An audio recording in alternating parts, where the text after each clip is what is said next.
حضرت عبداللہ ابن عمر رضی اللہ تعالیٰ عنہما سے روایت ہے کہ حضور سید عالم صلی اللہ تعالیٰ علیہ وآلہ وسلم نے ارشاد فرمایا، جو شخص اپنے پڑوسی کی بیوی سے زنا کرے گا تو قیامت کے دن اللہ تعالیٰ اس کی طرف نظر رحمت نہ فرمائے گا اور نہ ہی اسے پاک کرے گا، اور اس سے فرمائے گا کہ جہنمیوں کے ساتھ تم بھی جہنم میں داخل ہو جاؤ۔ الامان والحفیظ، استغفر اللہ ربی من کل ذنب واتوب الیہ۔ مسند الفردوس، باب الزا، حدیث نمبر 3371۔ دوسری قوموں کے ساتھ ساتھ یہ فعل بد کی جو مذموم اور گھٹیا صفت جو ہے،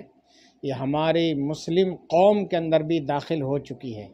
میری ان ماں اور بہنوں اور بھائیوں سے گزارش ہے کہ اس حدیث پاک کے پیش نظر آپ اپنے آپ کو بدلو، توبہ کرو کہ اس کا وبال دنیا میں آخرت میں تو ہوگا ہی ہوگا، دنیا میں بھی اس کا بہت سخت عذاب، سخت وبال آپ کو بھگتنا پڑے گا اور آپ کی اولاد کو بھی بھگتنا پڑے گا۔